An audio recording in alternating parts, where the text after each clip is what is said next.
Sobre el océano y la tierra se cernía la niebla, densamente mezclada con humo.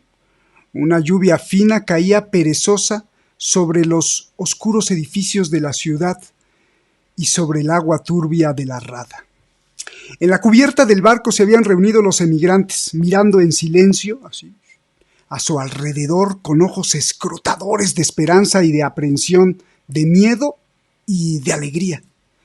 ¿Quién es esa? ¿Quién es esa?, preguntó en voz baja una muchacha polaca, apuntando asombrada a la estatua de la libertad.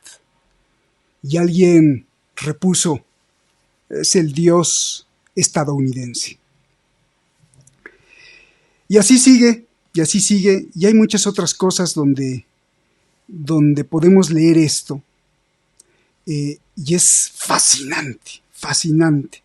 Yo veo por primera vez una ciudad tan monstruosa y jamás me han parecido los hombres tan insignificantes, tan esclavizados, y a la vez en ninguna parte les he encontrado tan tragicómicamente satisfechos de sí mismos como en este ávido e inmundo estómago de glotón que cae por avidez en el idiotismo y que con rugidos salvajes de bestia devora cerebros y nervios. Son las palabras, y Javier, pues discúlpame por alargarme, pero creo que era elocuente empezar con esto. Son las palabras de Máximo Gorki, en un libro que se titula La ciudad del diablo amarillo, donde describe con una claridad, porque además son reunidos todos estos reportajes, lo que realmente significaba Nueva York y cómo ese símbolo realmente significaba lo que es Estados Unidos y cómo ese símbolo significaba realmente lo que es el imperio. Por primera vez Gorki había retratado así. Gorki venía pues de Rusia, de Estados Unidos, hacia Estados Unidos, y no fue el exotismo de las praderas ni los rascacielos lo que le atrajo, sino que presentó una verdadera cara social de los imperialistas, de su antihumanismo, de la mentira, de la falsedad, de la economía y de la encomienda democracia o de la encomienda encomendada a la democracia estadounidense. Dice: yo veo por primera vez una ciudad tan monstruosa, Gorki refiriéndose a Nueva York, y jamás me han parecido los hombres tan míseros, tan esclavizados. Y esto viene a colación porque hoy vamos a tratar de cosas muy, muy relacionadas con esto. Javier Martínez está ahí. Esto es Detrás de la Razón, que siempre ha sido suyo. Comenzamos.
Muchas gracias, como ya vieron ahí, los temas son fascinantes y justamente empecé con esto de Gorky, Javier, porque pues vas a hablar un poquito o mucho de la alienación del individuo, ese individuo así como nos los pones en el temario, como recordamos a Taxi Driver, recuerdo ahí a Robert De Niro, los estilos del liderazgo y sobre todo la cuestión de libertad, democracia. Javier Martínez, muchísimas gracias por estar aquí, como siempre en las masterclass de fin de semana. Y empiezas, creo, con las bases oligárquicas de la Constitución de Estados Unidos. Bueno, un tema fascinante que escogiste hoy. Adelante, te vamos a escuchar. Y discúlpame por haber tomado estos fragmentos de los reportajes de Gorky, pero creo que eran muy elocuentes. Ojalá te hayan gustado. Te escuchamos, Javier.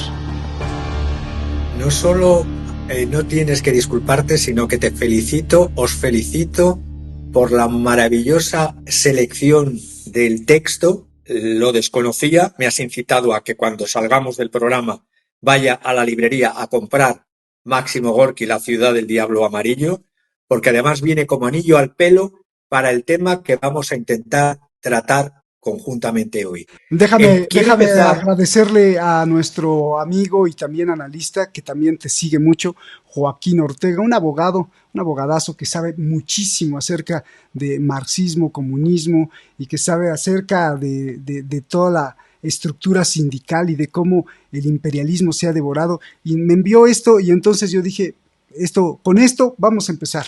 Así que Joaquín, gracias y gracias nuevamente. Javier, adelante. Perdóname por interrumpirte y vámonos. Vamos a empezar con lo que es el origen de todo. El origen de está en la propia Constitución americana. Vamos a intentar irnos acercando a algo que no se trata, muy desconocido incluso de los propios ciudadanos de los Estados Unidos, y es que la Constitución americana, la Constitución de 1787, realmente se creó para proteger el derecho de los ricos, de las oligarquías, para poder explotar con derecho a los pobres.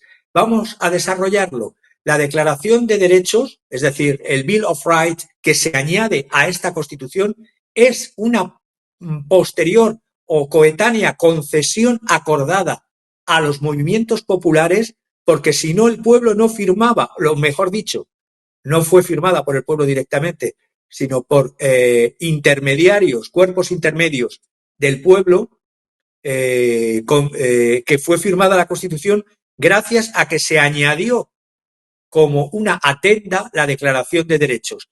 Cuando a los norteamericanos hoy dicen o evocan la Constitución, no señalan esta diferencia entre la Constitución y el cuerpo de la Declaración de Derechos. Cuando hablan de Constitución, piensan en ciertas libertades que les son queridas, como la libertad de expresión, la libertad de religión, la libertad de prensa, la protección contra los registros o allanamientos, la protección contra los embargos o incautaciones abusivas, así como en contra de los castigos crueles e inhumanos, o como el derecho de todo ciudadano a un proceso delante de un jurado compuesto de pares e iguales. Todos estos derechos están en la Declaración de Derechos, no son de la propia Constitución de 1787.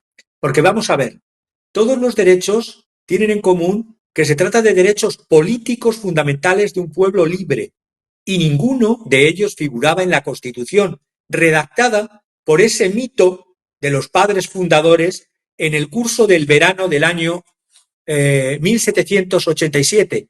Recordemos, en mayo de 1787 se creó la Convención Constitucional reunida en Filadelfia para revisar los artículos de la Confederación. La primera Constitución americana no es esta de 1787, sino la que hizo las veces realmente de primera Constitución fueron los artículos, llamados así artículos, de la Confederación del Congreso, Segundo Congreso Continental, que era de 1777 y que sirvió de primera Constitución. Esta segunda, que se cree por mucha gente que lo desconoce, que es la primera Constitución, es un intento de las oligarquías de poner el freno a la democracia y al pueblo.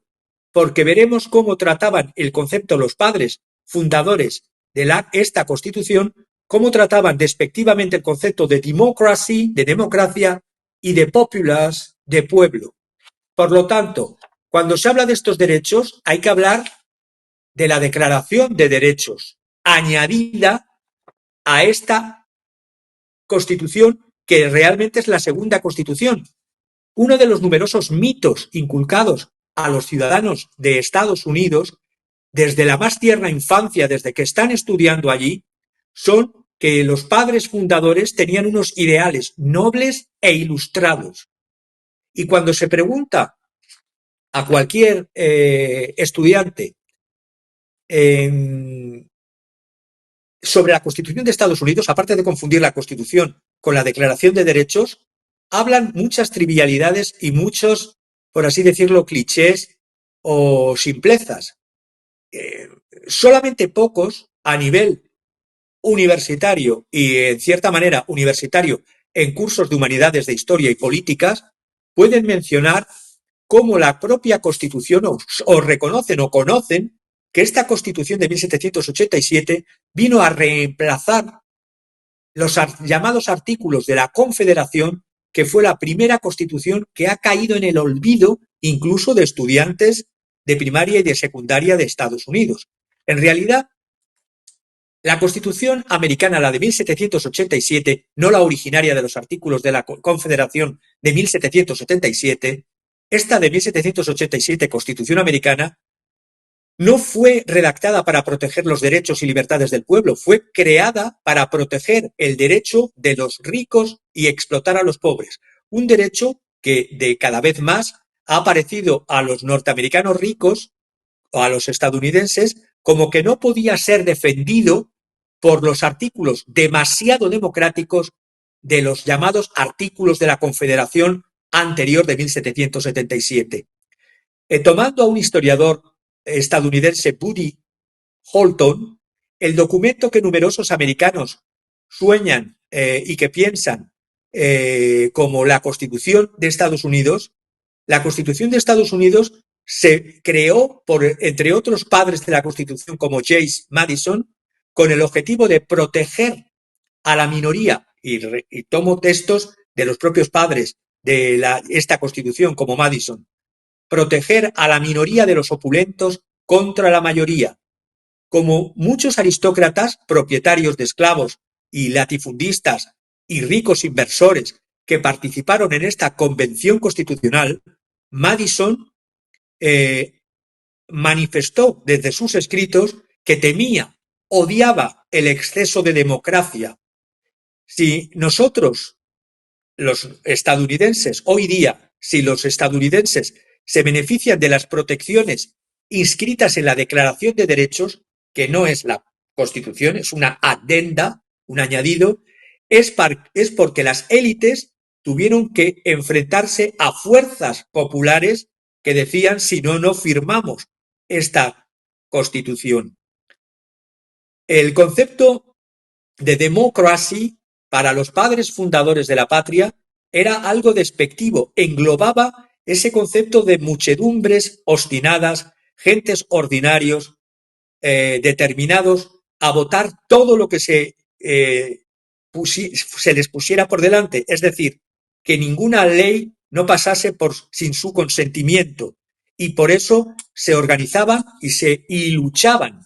El espectro de la democracia es un espectro que tiene que ver con los padres fundadores que lo veían despectivamente, no solo Madison, sino, por ejemplo, Alexander Hamilton, que fue el primer secretario del Tesoro que fundó el Banco de Nueva York y pertenecía al grupo de los federalistas, escribía en esos Federalist Papers, era del Partido Federalista, y Elbridge Gerry, que Elbridge Gerry no firmó la Constitución de Estados Unidos solo después de que se añadiese el Bill of Rights, la Declaración de Derechos, representaban los dos polos opuestos de la élite política de principios de Estados Unidos en el siglo XVIII. Hamilton escribió más de 50 ensayos para defender la Constitución, mientras que Gerry fue uno de los tres de los únicos delegados participantes en la convención que rehusó firmarla si no se añadían esta declaración de derechos. Porque los dos hombres, a pesar de eso, estaban de acuerdo en que los males a los cuales el país en aquel entonces, en proceso tras la independencia y luchando todavía por la independencia del Reino Unido, los males que tenía el país se debían a un exceso de democracia por parte de los gobiernos de los estados. Pensemos que la primera constitución real fue la constitución, la de los que yo he llamado artículos de la Confederación, donde los estados ejercían y por lo tanto estos padres fundadores tenían miedo al exceso de democracia, tenían miedo a la soberanía nacional que reposaba en estos artículos de la Confederación y por eso requerían hacer algo distinto. Y ahí, aunque se redactó entre federalistas y antifederalistas, fue un debate descarnado de las élites preocupadas por su propio interés para impedir que los estadounidenses ordinarios penetrasen en las esferas del poder. La democracia había comenzado a ponerse de través o en contra de los intereses económicos de los propios autores de la Constitución. Por ejemplo, George Washington no podía expulsar a los ocupas, a los squatters de sus tierras del oeste, sobre las cuales George Washington especulaba, porque no existía esa fuerza de la Policía Federal para desalojarlos. John y Abigail Adams habían invertido, por ejemplo, en obligaciones del Estado y en obligaciones federales a muy buen precio durante la vertiginosa depresión económica de los años 1780, pero necesitaban de una política fiscal federal agresiva. Por ejemplo, Madison y Thomas Jefferson, como Washington, querían tomar partido por la especulación sobre las tierras indígenas del oeste, pero no podían obtener préstamos de inversores nacionales o franceses por razón de la mala reputación de los estadounidenses, todavía no estaban constituidos como estadounidenses, y por la resistencia de los amerindios a la expansión colonial. Como todos los aristócratas, propietarios de esclavos y ricos inversores que participaron en esta convención constitucional para esta Constitución de 1787, Madison expresó claramente ¿cómo decirlo?, que no apreciaba el exceso de democracia liberado por la propia revolución de la independencia americana. Los hombres y las mujeres más ricos de América imputaban todos estos problemas a la corrupción, a la versatilidad de los gobiernos de los estados confederados antes de la Constitución de 1787 y a un espectro que les, ¿cómo decirlo?, les ponía la carne de la piel de gallina, el espectro de la democracia. Edmund Randolph, uno de los 3 delegados que rehusó firmar la Constitución, dijo lo siguiente: el principal peligro reside en las partes democráticas en las constituciones de los estados federados que no han logrado establecer contrapesos suficientes para controlar la democracia, el poder del pueblo. Antes, durante y después de la Revolución Americana, los ciudadanos, las gentes del pueblo, calificados con burla por estos padres de la patria como democracy, como los demócratas, no los demócratas del partido, sino democracy y populacho, en vez de pueblo, comenzaban a reivindicar con fuerza su derecho a gobernarse por sí mismos. Se habían independizado del imperialismo colonial británico y se sentían hombres y mujeres libres. Pero las élites querían poner pesos y contrapesos a eso. Desde 1776 hubo revueltas populares inspiradas en autores como Thomas Paine, que escribió Common Sense, sentido común, que derribaron al gobierno colonial de Pensilvania. Hubo revueltas como las de James Cannon y Thomas Young, que, basándose en los soldados de la milicia del Estado, que estaban privados de derecho, luchaban contra el gobierno colonial que quería hacer las paces con el rey de Inglaterra. Pues bien, la gran mayoría de los soldados de esta milicia del Estado era favorable a la independencia y las condiciones de propiedad, muchos no eran propietarios, hacían que pocos de ellos tuviesen derecho a voto en el seno del gobierno por el cual luchaban. Todo esto estamos viendo que hubo revueltas, que esto asustó a las élites antes de la creación de esta primera constitución que muchos piensan de los Estados Unidos. Porque la milicia de Filadelfia, por ejemplo, el 10 de junio de 1776, declaró el final de la Asamblea Colonial, poniendo así un término, un final, a toda oposición organizada a la independencia en el seno del Congreso Continental.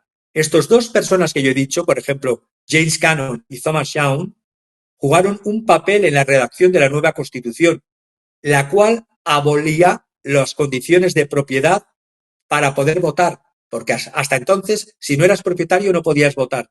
Y establecía una asamblea de Estado hiper representativa, no controlada por una Cámara Alta, no pensaban en que tuviera que existir un Senado, y que la Cámara Alta tenía poderes para nombrar directamente al Ejecutivo y al Judicial. Pues bien, todo esto fue una lucha entre los movimientos populares que perdieron ante las élites. Por eso en 1780 incluso estos autores pro democracia como Cannon y Young, frente a los padres de la patria, luchaban por abolir incluso la esclavitud. Estos levantamientos populares fueron varios. En el 1783, un partido llamado Country Party, el partido de los granjeros, ganó las elecciones en una zona muy crítica y muy combativa que era Rhode Island. Y comenzó incluso a imprimir moneda y a acordar, por así decirlo, ¿cómo diría? A los agricultores pobres, eximirles del pago de impuestos en detrimento de los ricos inversores. Por eso Rhode Island fue llamada durante parte del siglo XVIII con un juego de palabras, como en vez de Rhode Island le llamaron Rogue Island, las élites, o isla de los pícaros, de los truanes, de los bribones, de los granujas, de los delincuentes, porque se oponían a los intereses de las élites. Fue Rhode Island el último estado en ratificar la Constitución después de una resistencia popular encarnecida. No voy a contar más porque no tenemos tiempo, pero es una historia maravillosa que los propios estudiantes de Estados Unidos, muchos desconocen. Estos movimientos, estas rebeliones que hubo de campesinos, de ciudadanos, la rebelión, por ejemplo, de Shays, de campesinos contra el gobierno estatal de Massachusetts entre 1786 y 1787, o los Black Matthews de Bacon's Rebels, que fueron anteriores, de Nathaniel Bacon, o los movimientos que hubo en New Hampshire de cientos de granjeros en cólera contra la capital del estado. Todo esto es lo que se evitó y se intentó canalizar y se lo consiguió a través del Congreso de Filadelfia para crear esta nueva Constitución, la de 1787, de pesos y contrapesos, que tanto se les llena la boca, es decir, pesos y contrapesos para evitar el poder popular. Madison dio su acuerdo en otoño de 1787, escribiendo a Jefferson y diciéndoles que había que divide et impera, es decir, dividir al pueblo para reinar. Lo dijo Madison, dividir para reinar, un axioma propio de la tiranía. La necesidad de dividir a la población a fin de hacer que unas personas, unos ciudadanos, luchen contra otros. Madison, por lo tanto, quería dar al Senado incluso un derecho de veto sobre toda la legislación de los distintos estados. El gobernador Morris, autor de un preámbulo de la Constitución, incluso pensaba que ninguna esperanza de unión perduraría si no es bajo la forma de una monarquía absoluta. Por eso cuando hablaba, y voy a volver a hablar de los neorreaccionarios y de los de que todos los que están detrás de Silicon Valley como ideólogos, es que beben de estos reaccionarios que se les supone maravillosos padres de la patria. Hamilton quería incluso abolir completamente los gobiernos de los estados y hacer de tal manera que el presidente y los senadores fuesen nombrados de por vida. Morris y Hamilton querían, por ejemplo, dar la vuelta al Congreso Continental e instaurar una dictadura militar bajo la dirección de Washington. Los antifederalistas eran favorables a una visión mucho más moderada, pero incluso la propuesta de veto federal de Madison gustaba a George Mason, eminente antifederalista, porque ambos, que pertenecían a las élites, temían el poder de los ciudadanos, que los ciudadanos no pudiesen aceptar la idea y no aceptasen la Constitución de 1787. Mason, una vez más, puso en guardia contra tales extremidades autoritarias que podrían parar la ratificación de la Constitución. Randolph y Gerry formularon objeciones en contra de la Constitución. ¿Todo esto cómo se logró? Dando una de cal y otra de arena. Para que se aprobase la Constitución había que dar una batalla, unas migajas, la Declaración de Derechos que he mencionado, que es una adenda, un añadido. Por la amenaza de que las mayorías de la población, las mayorías populares, se atacasen el poder de las élites. La Constitución no era muy popular. Para eso se prefería el derecho de, por así decirlo, los artículos de la Confederación de cada uno de los estados, de los 13 estados. Estuvieron a punto los 13 de no lograr los 9 mínimos que se requerían para firmar la aceptación por intermediarios, no directamente por el pueblo, por intermediarios, de lo que era lo que ha sido y es la Constitución. Y fue gracias a este añadido de la Declaración de Derechos. Hubo complots, hubo engaños, hubo maniobras delicadas y propaganda flagrante para que la Constitución fuese aprobada. Hay un libro maravilloso, Los estadounidenses rebeldes, Unruly Americans and the Origins of the Constitution, de Woody Holton, que es el que estoy siguiendo. Y me voy terminando. En Virginia, por ejemplo, en el estado de Nueva York, en Virginia, en el estado de Nueva York, en Massachusetts, la ratificación costó, sino hasta que se añadió la redacción de la Declaración de Derechos. Carolina del Norte rechazó la ratificación, ya que no se había hecho caso de las enmiendas que proponía a esa convención para crear esa constitución ex novo. En Rhode Island fue, ya he dicho, el único estado que la ratificación fue sometida directamente al voto del pueblo mediante referéndum y no fue aceptada, fue rechazada. El propio sostén de Madison a la Constitución le costó su candidatura al Senado americano porque las élites consideraban que había traicionado a sus propios al aceptar la Constitución tal como la Declaración de Derechos, pero luego salió en la Cámara de Representantes. No me extiendo más de quién lo aceptaba, quién no lo aceptaba. La realidad es que hay movimientos y hubo movimientos muy poco estudiados y olvidados en Estados Unidos de cómo se logró esta Constitución y que los padres fundadores no son esas almas angelicales que les cuentan a los niños en las escuelas. Y, por ejemplo, hago mención aquí para terminar a un individuo de la historia de Estados Unidos muy olvidado, Herman Husband, sí, como Herman o Germán marido, Herman Husband, que es una persona considerada por los padres de la patria como un individuo despreciable, insidioso, un democracy, uno de los principales líderes de la rebelión de los reguladores.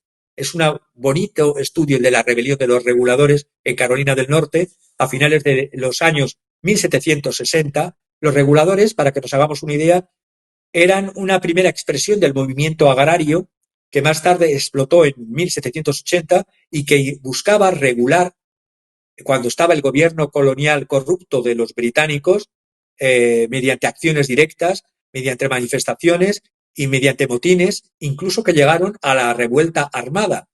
Por ejemplo, los que se sublevaron en la rebelión de Shays, S-H-A-Y-S, Shays, se consideraban como herederos de la tradición de los reguladores y se designaban ellos mismos como reguladores. Este Husband pasó gran parte de los años 1770 escondiéndose de las autoridades coloniales británicas En el año 1777 salió elegido en la legislatura radical demócrata por el estado de Pensilvania y comenzó a predicar lo que él consideraba que Estados Unidos tiene que ser una nueva Jerusalén.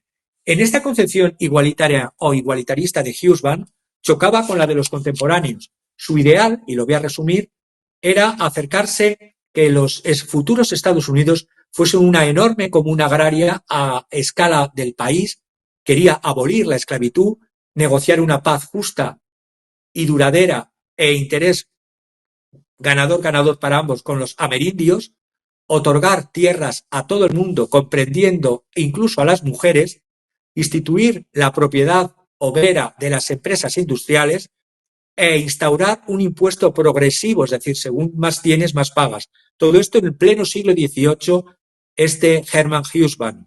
Aunque sus opiniones son hoy día un caso aislado y desconocido, incluso por muchos universitarios de los Estados Unidos, porque no se quiere, que sepamos, la Declaración de Derechos, es lo que quiero ir terminando, es la parte de la Constitución, no es la Constitución de Estados Unidos, por la cual los estadounidenses de hoy realmente se interesan, pero fue redactado gracias a las presiones populares porque querían colar una constitución como lo que es la base de la Constitución sin la Declaración de Derechos, una constitución oligárquica. El propio Madison había dicho que la Declaración de Derechos no era más que una barrera de pergamino, una barrera de papel, porque la amenaza hacia las libertades individuales no era por la democracy, por la democracia, sino por la oligarchy, por la oligarquía. Por ejemplo, y voy terminando ya, 10 años después de la ratificación de la Declaración de Derechos, el presidente John Adams, otro federalista que se considera padre de la patria, en 1798, hizo leyes sobre extranjeros y sobre sedición que autorizaban a deportar y a meter en prisión a toda persona que criticase al gobierno federal, aunque no hubiese cometido ningún delito, el simple delito de extranjero sin papeles o persona crítica contra el poder del gobierno federal, deportación y prisión. Pues bien, hoy día el gobierno del Donald Trump 2.0, 226 años después, toma como ejemplo a este presidente John Adams. Se está tomando como ejemplo hoy día todos estos pensadores, no los pensadores a favor del pueblo en el siglo XVIII, sino a los oligarcas y a los llamados padres de la patria, que les ponen como figuras angelicales, y hay que saber que todo el sistema de creación de cuerpos intermedios para evitar el control del pueblo de sus clases gobernantes se dio por estos padres de la patria. Por ejemplo, el colegio electoral es una creación de estos oligarcas, porque no se elige al presidente por el mero voto directo de los ciudadanos. Hay una participación del voto ciudadano y una intermediación luego de lo que representa el voto del colegio electoral. Todo para contener en la manera mayor posible el furor de la democracia. Y luego otra serie de figuras, instituciones, como el Senado. Un Senado cuyo objetivo desde el origen era un Senado antimayorías, también para contener el furor de la democracia.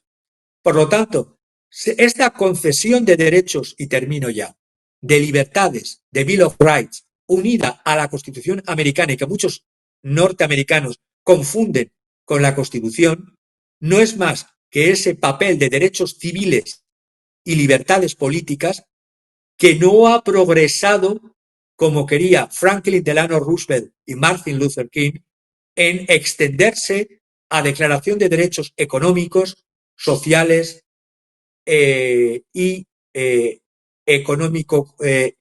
ecológico-culturales.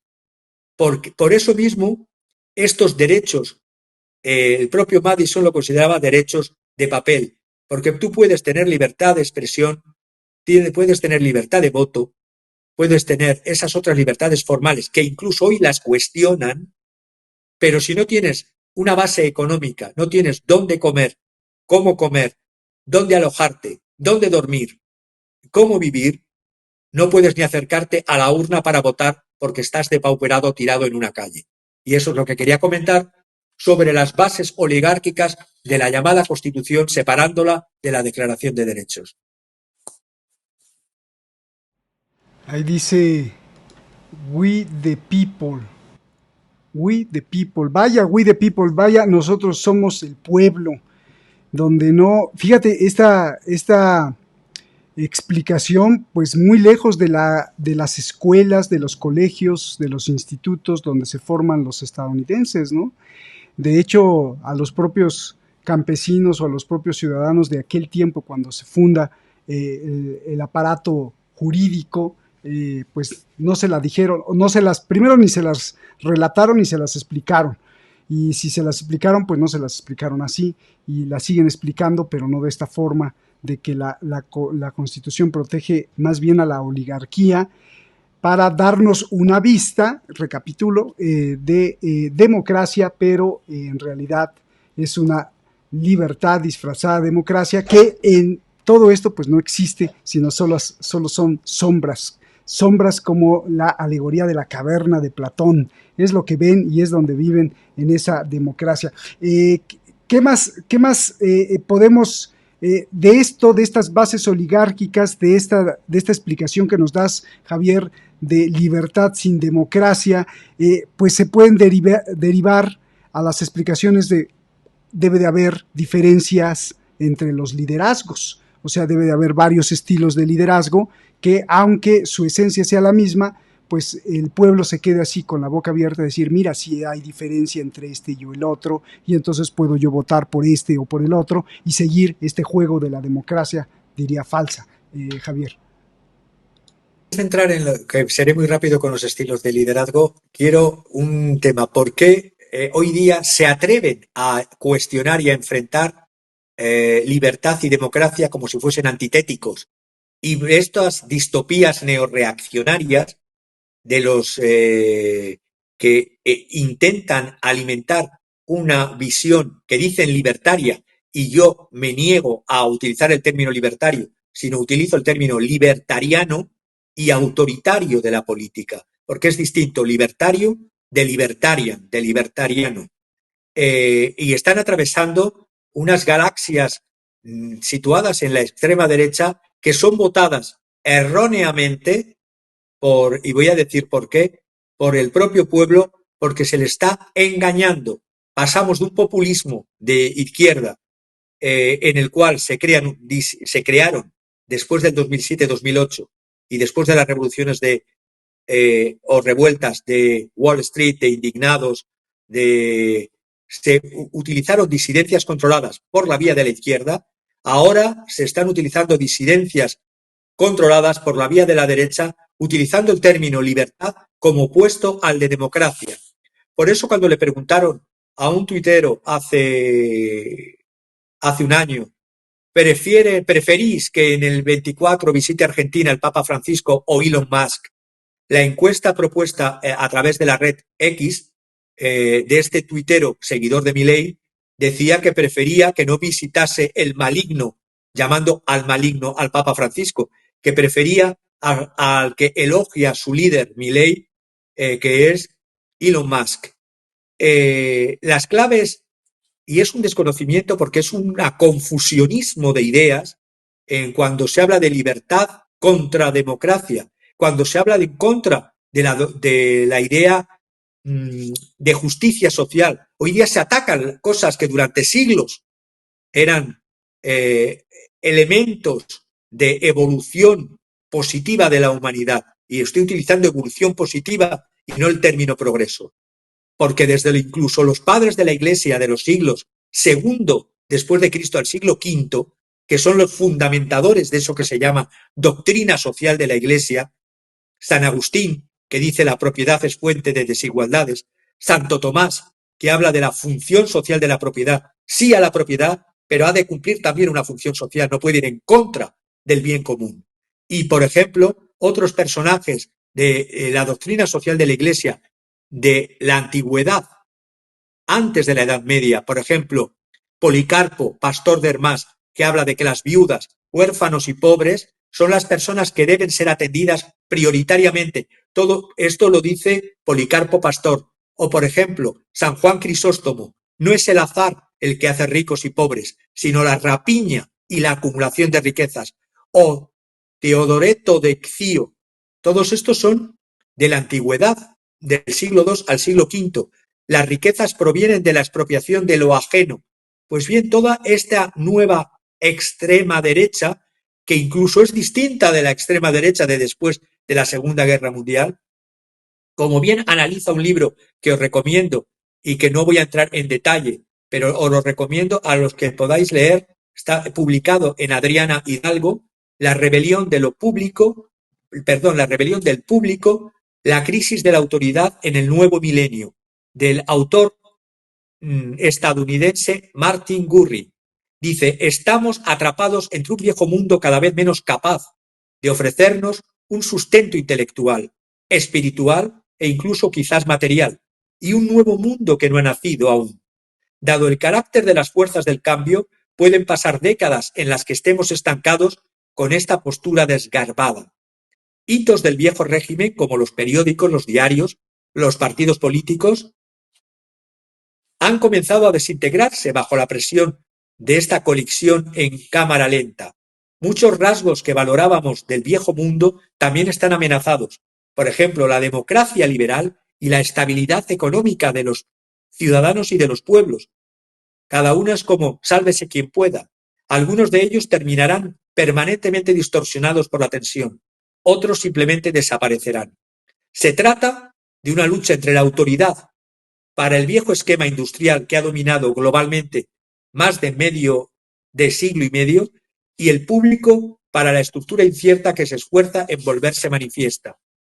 Estas nuevas extremas derechas, recomiendo también el libro de Enzo Traverso, Las nuevas caras de la derecha, siglo XXI, están pululando no solo en Estados Unidos, por todo lo que llamamos Occidente, no es igual a la situación de los años 20, aunque haya parecidos. En cuanto a las respuestas, no son las mismas. No son las mismas respuestas del fascismo, del nazismo o incluso del comunismo soviético. No, son respuestas totalmente distintas, aparte de muy contradictorias, muy fluctuantes, muy inestables, que mezclan filosofías políticas antinómicas. Como dice Gurri, hay una colisión en cámara lenta que está erosionando la autoridad de intelectuales, de clérigos, la forma en que se lee, que se discute, no se profundiza en las ideas. Estamos viendo cómo en vez de ir hacia el análisis crítico y racional, se va hacia la emoción de tomar las calles, del regocijo de oponerse al sistema, como si el mero hecho de una manifestación sin un objetivo consiguiese transformar la realidad. Esto yo lo llamo tanto la utilización de las masas después de la crisis del 2007-2008 por los populismos de izquierda y ahora, después de 2016, por los populismos de derecha. Yo lo llamo disidencias controladas o también gatopardismo. Gatopardismo en honor a esa figura de ese libro de El gato pardo de Giuseppe Tomasi de Lampedusa, que decía, si queremos que todo siga como está, necesitamos que todo cambie. La aristocracia en el poder ha de mantenerse, cambiar todo para que nada cambie. Y por eso te dan o te cuentan, ya sea el populismo de izquierdas, cambios políticos o sociales inofensivos para el poder económico, que son como diluyentes, como tinta de calamar para las verdaderas luchas de la igualdad social económica que pueda poner en jaque a la oligarquía.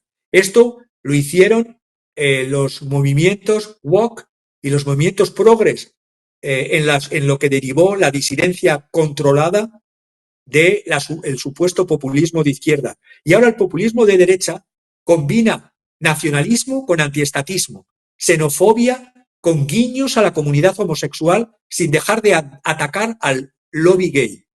Por una parte también hablan de negacionismo climático, pero también utilizan ecofascismo. Son antisemitas, pero también son entusiastas de Israel. Es un papanatismo. Hemos pasado del papanatismo del flower power, de los a qué huelen las nubes y yo que soy una planta, un animal o una persona, hemos pasado de eso a estas derechas ultra radicales que van navegando en esta crisis de la idea de futuro y en inflación de distopías reinantes. Vuelvo a retomar muy rápido. Estos padres de esta ilustración oscura, que yo llamo anti-ilustración, que ya los hemos mencionado y los vuelvo a mencionar con pinceladas, como Curtis Yarvin, que dice que el régimen liberal progresista comenzará a tambalearse cuando los chicos cool boys, empiecen a abandonar sus valores y su visión del mundo, y que dice que hay que definirse de derecha en las redes sociales no como expresión de un conservadurismo rancio, que también lo tienen, o de conformismo social, que también lo hay, sino una marca de rebeldía, pero rebeldía rebelde sin causa, rebelde frente a la supuesta matriz progresista. Estamos hablando que hemos pasado del libro Indignaos de Stefan Hessel del 2011, de este populismo de izquierdas. 10 años más tarde estamos viendo que la indignación parece estar mutando, pero está siendo utilizada la fuerza de la rabia, de la disconformidad popular en otra tinta de calamar. Estamos viendo otra tinta de calamar. Y esto que llaman libertarismo, que no tiene nada que ver con el pensamiento libertario, no tiene nada que ver con Bakunin, no tiene que ver nada con Kropotkin, no tiene que ver nada con Enrico Malatesta y con otros libertarios.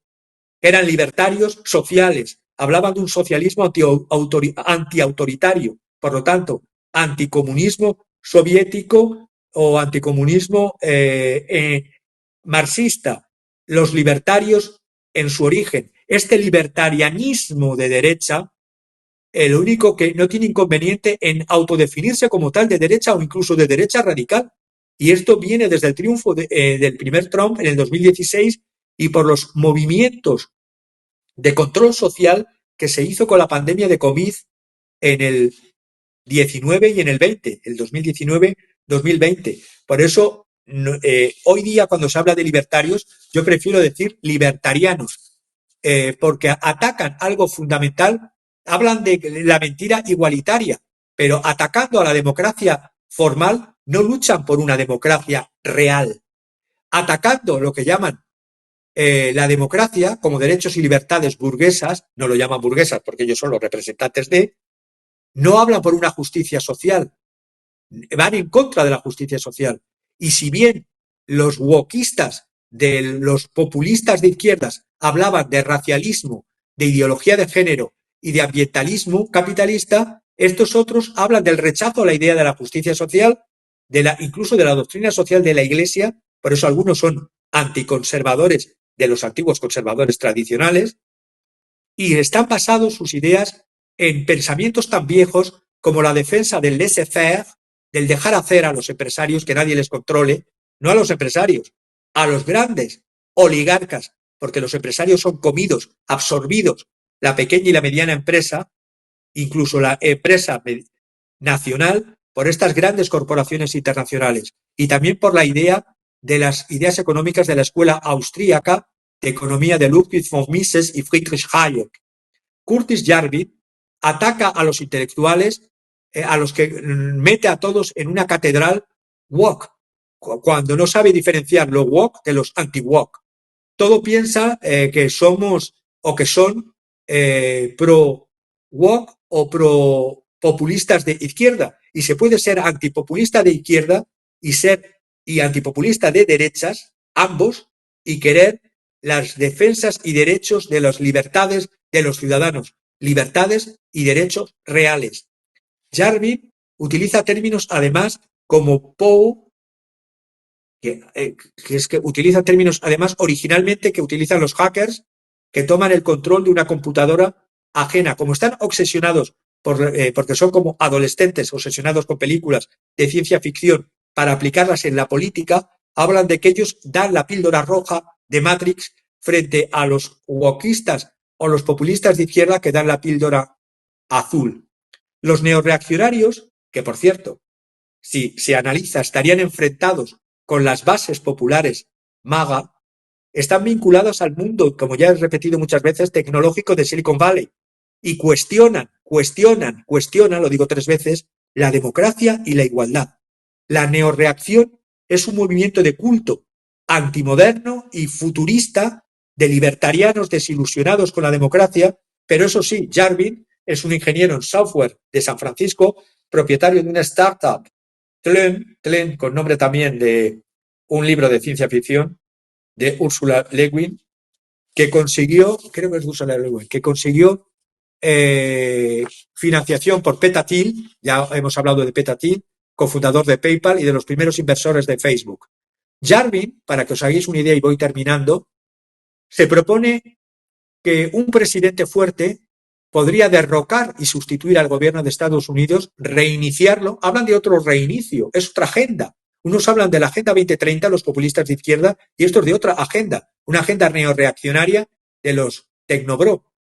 Y Jarvin sostiene que un líder creativo y visionario, por eso luego me voy a meter en lo del liderazgo muy rápido, el líder creativo y visionario es el líder autoritario, como un Napoleón, como un Lenin, que desmantele el antiguo régimen, y la utopía neorreaccionaria es que la democracia para ellos es un producto catastrófico, un régimen subóptimo e inestable, orientado hacia el consumo, tiene moles que los propios que incitan al consumo digan que van en contra, orientado hacia el consumo en lugar de hacia la producción y la innovación, y conduce siempre a una mayor tributación y redistribución. Los políticos necesitan ganar elecciones. Para Jarvin, la democracia es un consumismo orgiástico, una incontinencia financiera y un reality show político. Pues bien, tiene razón, pero no hay que sustituirlo por una oligarquía de show político. No genera el progreso, lo consume. Por ello, termina diciendo que la democracia da lugar a una sociedad de parásitos. El único remedio para Jarvin es un neoelitismo oligárquico, y ellos se autoproclaman la élite. Y que para el papel de gobierno no tendría que ser representar la voluntad del pueblo, que esta es irracional, sino que tiene que gobernarlo correctamente.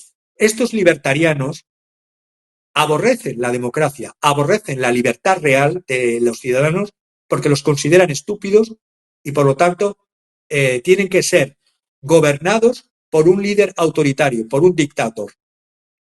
La clave está en tratar a los estados como empresas, dice Jarvin. Los países, luego van en contra de los nacionalismos MAGA, los países serían desmantelados y transformados en compañías competidoras administradas por directores generales competentes, y una suerte de feudalismo corporativo. Jarvin propone además implosionar los países para que sean más pequeños, que sean ciudades-estados como Hong Kong, como Singapur, más libres de política y más tecnoautoritarios, y que todos ellos compitan por los ciudadanos y consumidores. Los habitantes serían para Jarvin como clientes en un supermercado, es decir, habla de que va en contra del consumo y quiere tratar a los ciudadanos, no como ciudadanos que decidan sobre su futuro, sino como consumidores. Y ahí se une otro filósofo, Nick Land, filósofo británico, de un libro que intento leer, pero que me produce náuseas cada vez que lo abro, que es la ilustración oscura de Dark Enlightenment. Es una de las principales referencias de la neorreacción. Los neorreaccionarios quieren estas ciudades-estado. Y si no te gusta la ciudad donde vives, te vas a la siguiente. Y los que no pueden cumplir con las normas de ningún rey de esta ciudad-estado, porque son pobres, improductivos o son deficientes mentales, pues el libro no dice más ni menos que tienen que ser no que les asesinen en masa. No, eso ya después de Auschwitz, de momento no es comestible. Bueno, en Gaza sí, sino que pueden ser encerrados, como ya dije una vez, en una cápsula conectada a un mundo virtual al estilo de Matrix.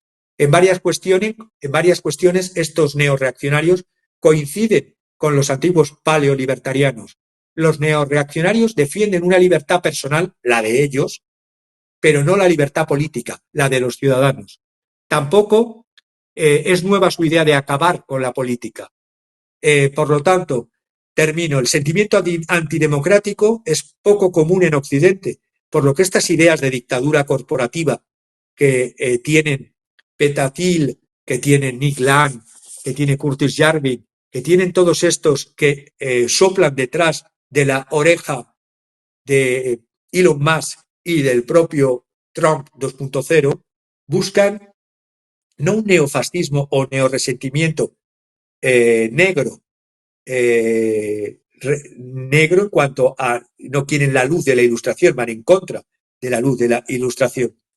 Quieren eliminar la necesidad de los consentimientos electorales, y por eso vuelven a retomar ideas de los antiguos, por así decirlo, padres de la patria, que ponían en entredicho a la propia democracia y a los propios ciudadanos de rebeldes contra la colonia británica. Buscan la idea de que un gobierno económico y socialmente efectivo se legitima a sí mismo sin necesidad de tener que hacer elecciones. Más que un nuevo fascismo, es una tecnocracia capitalista rígidamente formalizada, una especie de funcionalismo puro basado en incentivos, sin tener que movilizar a las masas, sin tener que reorganizar social totalitariamente, sino limitando la soberanía. La soberanía popular sería eliminada. Y a pesar de que algunos son racistas y autoritarios, los neorreaccionarios son más que racistas en el plano de la etnicidad, son racistas intelectuales. Es decir, si tienes un coeficiente intelectual alto, eres alguien digno de ser mirado y de que te traten como un igual. Pero en cambio, si eres un ciudadano estadounidense que has votado en el grupo de MAGA, pero que te sabes difícilmente expresar, es decir, los rednecks, los proletarios con dificultades para expresarse, esto es mejor ni oírles, ni que tengan que votar. Y que, por lo tanto, que se elija un presidente que permita, estas son las ideas que tienen, cancelar la Constitución, esto lo escribió Curtis Yarvin, que cancele la Constitución. Y por eso yo veo que hay una lucha, o la va a tener que haber en el futuro, entre los neorreaccionarios y los nacionalpopulistas, los rednecks de cuello rojo, porque unos les consideran unos estúpidos que no tienen ni por qué votar. Y terminaría diciendo que Elon Musk es un anarquista de ultraderecha y es la expresión más químicamente pura de este pensamiento de que las empresas privadas, que a su vez son actores geopolíticos, que intervienen en el espacio público, que no saben diferenciar interés público y privado y que además juegan a la remilitarización y a la geopolitización del mundo, es el peligro de la democracia y el peligro también de la libertad, porque la libertad no es solo para unos pocos, sino la libertad para todos.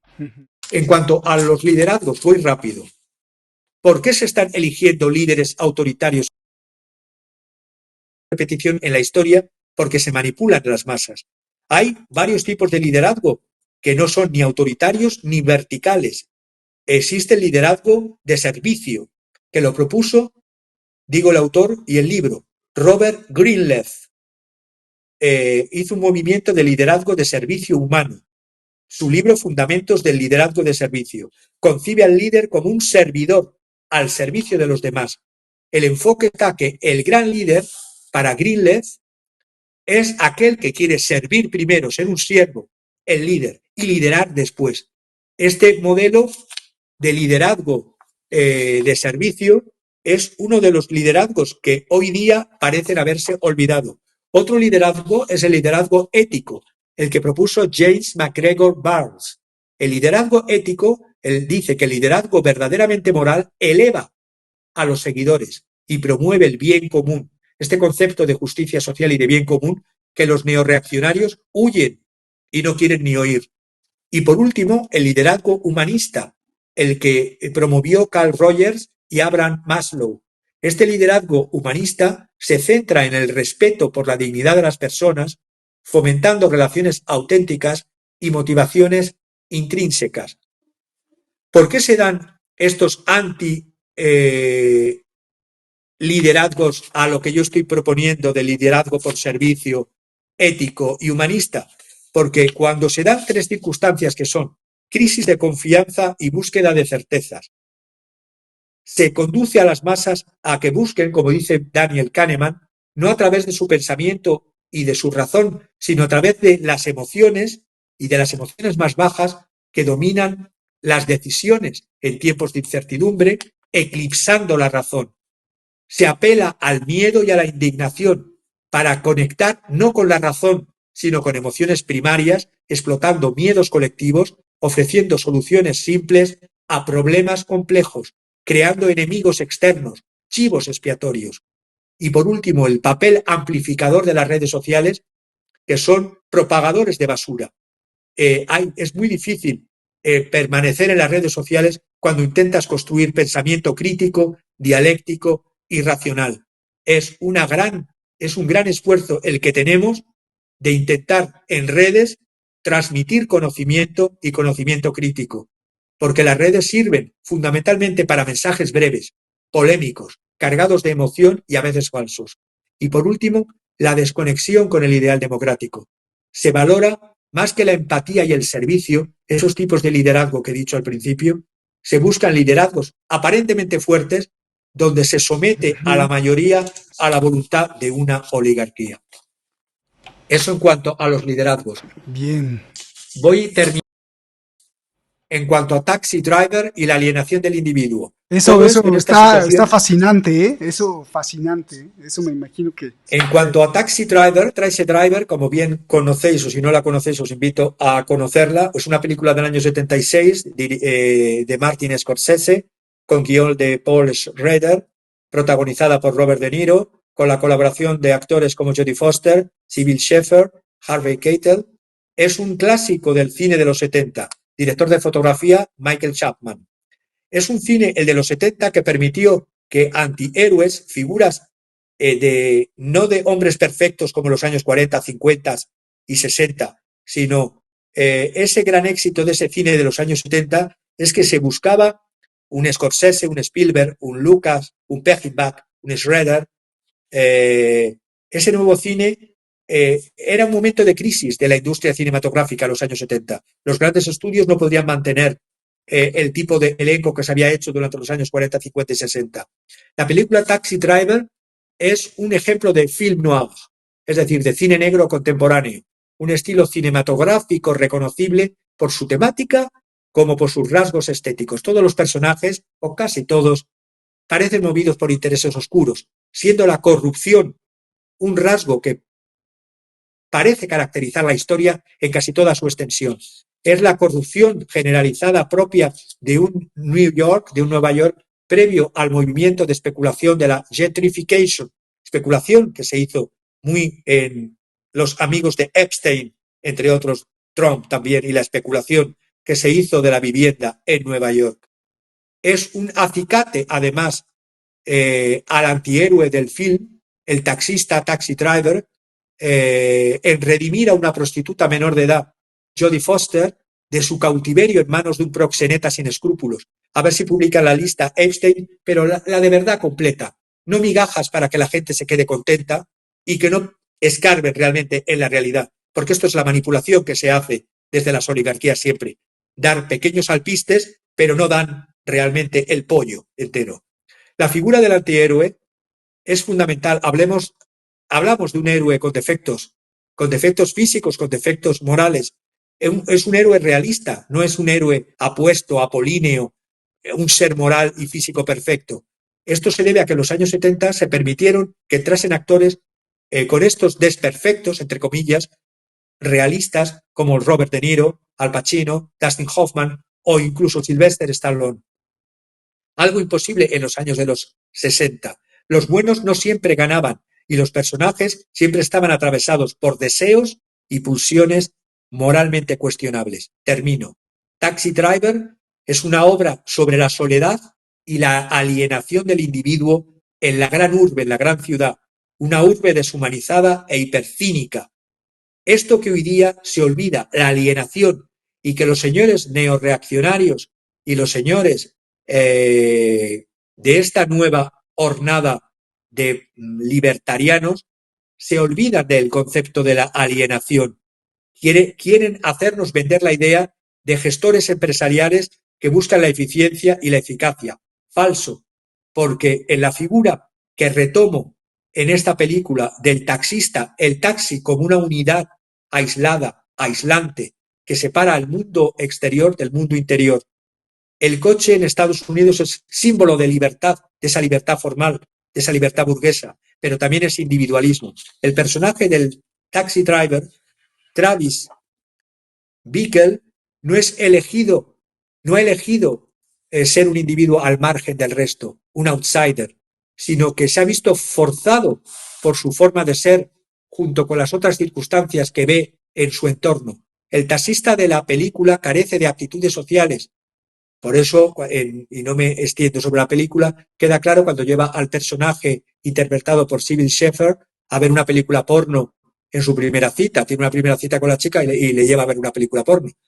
Pero el final de la película es de una crudeza sin par. A través de una matanza, Travis Bickle logra liberar a la joven prostituta y redimirse a sí mismo. Y ahí se ve también cómo la falta de una sociedad civil en Estados Unidos desde sus orígenes, una falta de Estado, porque el Estado a menudo anima a que sus conciudadanos se tomen la justicia por su cuenta, al no hacerlo el propio Estado. La violencia de Bickle no será pagada con la cárcel, sino con la admiración de todos. Simplemente quería traer esta figura de Taxi Driver en la nueva etapa del Trump 2.0 y de lo que se avecina tras una etapa wokista de los demócratas, viene la etapa de la neoreacción de Trump y ambas de disidencias controladas y manipulando a los ciudadanos, incluso hasta el límite de hacerles hoy, proponerles estos teóricos que no son necesarias ni la democracia, que es antagónica de la libertad, y ni de las elecciones, ni del autogobierno de los ciudadanos, como temían muchos padres de la patria cuando crearon la Constitución sin tener la Declaración de Derechos y Libertades y haciendo y temiendo siempre el gobierno del pueblo, por el pueblo y para el pueblo. Muchísimas gracias, Javier. De verdad, qué exposición tan clara, clarividente, de forma mística. ¿Por qué lo digo? Por toda esta alienación. Están alineados y alienados los seres humanos, empezando por Nueva York y se extiende prácticamente a todo el mundo. Y trayendo a colación a Taxi Driver, un peliculón ahí que deja mucho que reflexionar, y si la sigues viendo encuentras más cosas. Y también estoy muy contento porque elegiste una obra, y cuando me enteré de qué obra elegiste, hay un libro que se llama Gödel, Escher, Bach, La eterna trenza dorada, en donde se exhibe a un matemático, a un dibujante como Escher y a Johann Sebastian Bach, músico, cómo plantean en sus diferentes áreas la eterna paradoja. Y no sé si tenga mucho que ver con esto, pero seguramente nos vas a explicar por qué escoges a este autor que se ve a sí mismo, y estoy muy curioso con lo que vas a explicar.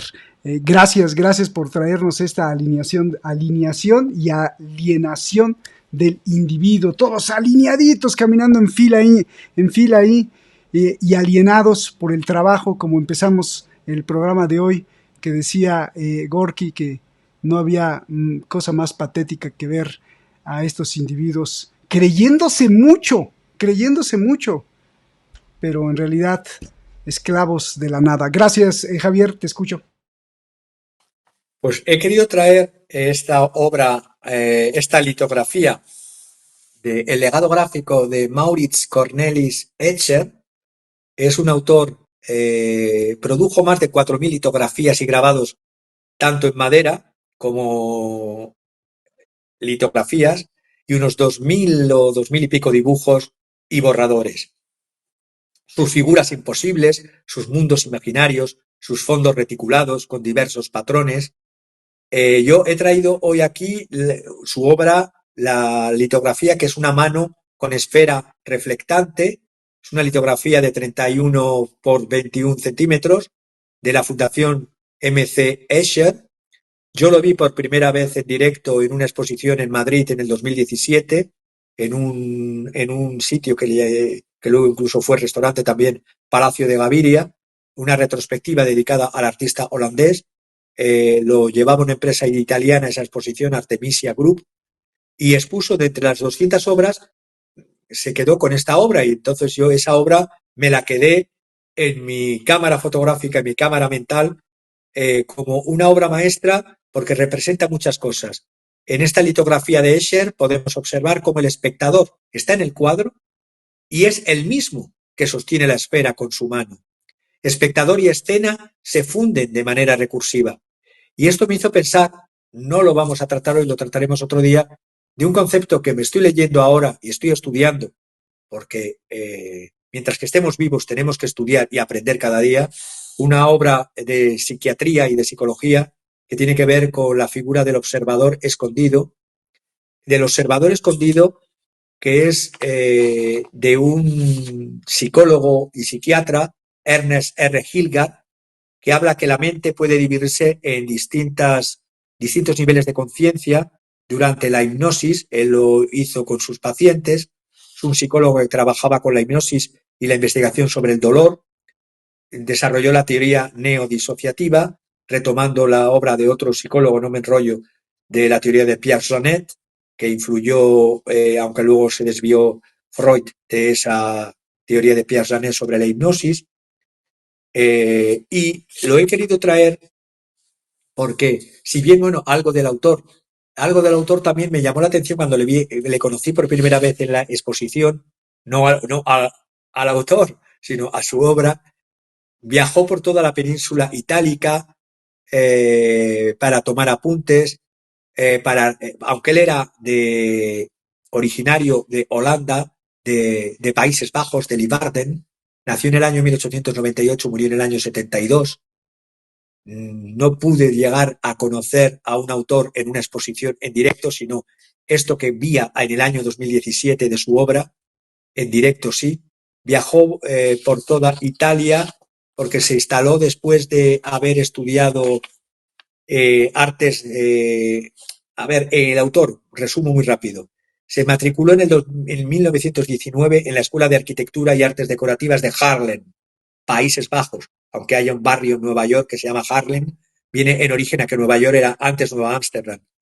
Tras fracasar en los exámenes de la escuela secundaria, es decir, fue un, entre comillas, fracasado de los estudios, pero un gran genio, poco tiempo después decidió abandonar los estudios de arquitectura y, porque no era más que deseos de obligación paterna, él quería centrarse en el arte gráfico, influido por un profesor, Samuel Jesurun de Mesquita, con ese apellido es de los judíos españoles expulsados en la época de los Reyes Católicos o posterior, y con él comprendió la técnica de la xilografía y de las grabaciones en linóleo. Cuando fue a Italia a estudiar, conoció a su mujer, la que fue siempre hasta su muerte, su mujer Jetta Úmica, en Roma, vivió en Roma hasta el año 35, viajó por toda la península itálica, hizo obras de litografías relacionadas con bocetos de paisajes y pueblos, como el de San Gimignano o el de Atrani. Vivió en España, esto me llamó la atención, vino a España en el año 22, a Madrid, a Toledo y a Granada. Le influyó mucho la Alhambra, el Palacio de la Alhambra y los jardines de la Alhambra, por el arte nazarí, que seguía patrones matemáticos en los techos y en las paredes. Él hizo de sus trabajos querer acotar el infinito en el papel y partición regular del plano y del uso de patrones que rellenasen el espacio sin dejar ningún hueco. Por eso has mencionado una obra magnífica, la tengo en casa, no la he leído todavía, la de Escher, Bach y Gödel. No me ha dado tiempo a leerla. Yo creo que tengo libros que los he empezado y que si logro vivir un poquito más, pues podré leer más y podré transmitir más, pero nunca se logra saber. Cada vez que se intenta estudiar, se sabe menos. Y con la Segunda Guerra Mundial volvió a los Países Bajos y permaneció allí en Bar hasta el 1970. Yo todavía no viajaba por esas tierras, era muy pequeño, y murió en una ciudad al norte de Países Bajos, en Espía de Lagen. En esta obra, para terminar, vemos cómo hay instancias en el interior de la persona, en el interior está si nos sumimos a los conceptos del psicoanálisis freudiano-lacaniano, incluso, sí, freudiano-lacaniano, las tres instancias del ser son el yo, el superyo y el ello. El ello sería la mente inconsciente, el yo se constituiría algo posterior y desarrollado desde el nacimiento. En todo el proceso de vida de la persona se desarrolla ese yo, pero siempre hay una base que funciona, que es el inconsciente, y el superyo, ese conjunto de normas sociales, primero familiares, normas sociales, políticas, que hacen que se reprima los impulsos naturales, a veces destructivos, del ello, que pasan por la instancia del yo hacia... y en esa, no voy a hablar sobre psicoanálisis, pero en esas tres instancias y en el juego de esas tres instancias y en cómo se resuelven, este autor que estoy leyendo yo ahora habla de este observador escondido que no es identificable ni con el superego, ni con el superyo, ni identificable con el inconsciente y que tampoco es el yo. Para que nos hagamos una idea, este observador escondido se manifiesta cuando, por ejemplo, no estamos haciendo nada y no estamos pensando aparentemente en nada, pero está en la red neuronal por defecto. Sería como lo que diferenciaría a los humanos, que antes se llamaba alma, pues este observador escondido es el que tiene los humanos, que nos separa de los zombies, de los robots y de la inteligencia artificial. Porque para tener ese observador escondido es necesario estar disociado en origen, spaltum. Y estamos disociados por esa doble conciencia, la que he dicho de tener siempre un inconsciente actuante y un yo y un superyo. Resumiendo, ¿por qué he traído la obra? Aparte de por la belleza estética, porque debemos de mirarnos siempre en nuestro interior, en el espejo exterior y en el espejo interior, para descubrir que somos animales sociales, animales dependientes y, por lo tanto, todos esos solipsismos de querer hacer de que el individuo es un ser, una mónada independiente y que no necesita de otros, es lo que nos quieren hacer para disociarnos todavía más y destruirnos como personas. Somos personas en tanto en cuanto somos individuos sociales y somos elementos de la sociedad y nos construimos por la sociedad y nos desarrollamos por la sociedad. Esos perversos, primero paleolibertarianos como Margaret Thatcher, que decían la sociedad no existe, solo existen los individuos. Si no hubiese existido la sociedad, ella no hubiese ido ni a una escuela, ni hubiese primero tenido una familia, ni hubiese llegado a través de unas elecciones a presidir un gobierno. Por lo tanto, dejémonos ya de los populismos tanto de izquierda. Soy antipopulista por naturaleza, nunca me gusta declararme políticamente, pero soy antipopulista, tanto de derechas como de izquierda. Creo en la racionalidad y lucho por la racionalidad crítica y dialéctica de cada uno de los individuos y por el desarrollo de bases sociales sanas, justas y libres, pero sin disociar democracia de libertad ni justicia de libertad. Bravo, Javier, muchas gracias, de verdad. Gracias por traerme también a Escher y recordarme de esta paradoja interna que tenemos de tener adentro de nosotros mismos, el observador, y que también nos sirve como alerta de no perder de vista, porque la autocrítica, brilla por su ausencia en millones de personas, empezando por los dirigentes, los líderes y los que tienen en sus manos las corporaciones del dinero. Déjame acabar con otro pedacito de Gorky, si me lo permites. Dice, pequeñas siluetas humanas solitarias desaparecen como moscas en las tinieblas. El hombre camina moviendo acompasadamente las piernas y balancea su cuerpo largo y encorvado. En su figura hay algo que piensa, y aunque todavía vacilante, algo resuelto. Parece un ladrón. Es agradable ver a un hombre que se siente vivo en las redes negras de la ciudad. Las ventanas abiertas exhalan un olor nauseabundo de sudor humano. Ruidos sordos, incomprensibles, se extienden soñolientos en la oscuridad sofocante y angustiosa. La lúgubre ciudad del diablo amarillo se ha dormido y delira entre sueños. Gorky. Gracias, Javier. Un abrazo. Un abrazo grande, grande, enorme. Excelente la clase magistral de hoy, como siempre. Y un abrazo con mucho agradecimiento y mucho respeto y mucha admiración, hermano. Gracias, y a ti también. Un gran abrazo. También con la gran admiración por tratar de buscar más razones que alimenten nuestra conciencia. Nos vemos hasta la próxima y pues que estén muy bien. Abrazos de hermanos a todos. Gracias. Gracias, Javier. Nos vemos.